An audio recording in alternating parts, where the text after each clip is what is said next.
Well, I realized that the real advantage of Zoom is that it, as film does, it brings you close to the actor. Mm. You are able to have, an intimate relationship with the person. You will see things you would not see on stage at all.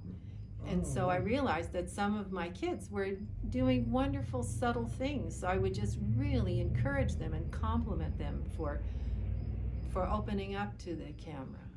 The kids wanted to do it, except for a few kids said that I'm only a stage actor. really? I said, this is an opportunity to do film acting. Netflix Studios is 2.5 hours away. Right. It's a valuable skill. And it can be exciting. How old was the kid who said that? Oh, he's a very knowledgeable sixth grader and a very good actor. Oh, really? And another sixth grader too. Yeah. Oh. Two of our great men. Did you convince them?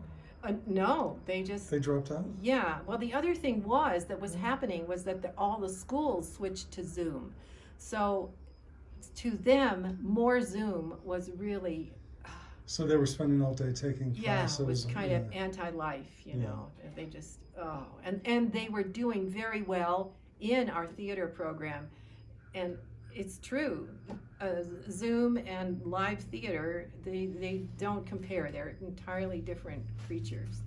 We couldn't try for artistic finesse, and we just needed to let kids do whatever they could do. If we didn't have green screen for everybody, we didn't have all that figured out and how to distribute it safely in a COVID way. We just kept everything at a distance. So if their screen was their crocheted bedspread from Grandma, that's what it was. That's fine. Did anybody use what do you call those? Where you can put a fake background in? Do you know about that? No, we were tremendously excited about that. Mm-hmm. But you can't drop it in post-production unless people have green screen. And Grandma's crocheted bedspread doesn't really hold those virtual realities. So how many actors would you have at one time performing? Well, we had a group of 24. So they would all be doing it? Yeah. Well, we broke into character groups. Right.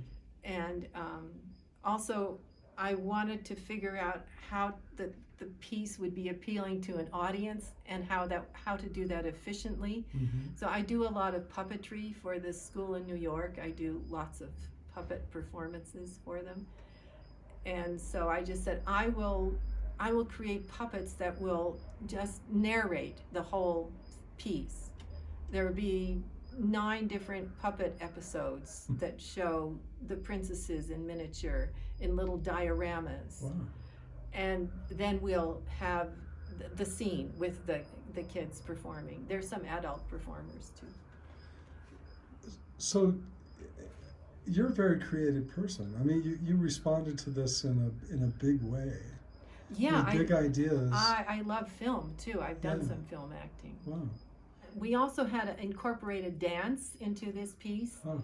And we had a very exciting night Zoom dance event where everybody met in their bedrooms on Zoom, 9 o'clock at night when it finally got dark because it was summer now. Yeah. And then we wanted to do a Starlight Dance. So everybody met with either a flashlight or their phone. And then our choreographer created music for it and called out different choreographic directions as we moved through it. And is it on YouTube or anything? Or? And yeah, the Dancing Princesses is up on YouTube. So we worked with an editor, so he put it all together, and then we had a preview for the parents, and then we had a premiere on YouTube. And how many people watched? I am not remembering. It was close to 200. Really? Yeah. And how was the response? Oh, very, very positive. I mean, parents just kept thanking us immensely for keeping the kids together, for giving them a way to be together. Yeah. because that was one of the most meaningful things, was that they could come together in a safe way and kind of, we'd have a little hangout time and catch up and ask people how they were, what they were doing, how they felt about COVID, Wow. and then move into rehearsal or It sounds pretty magical. It really does.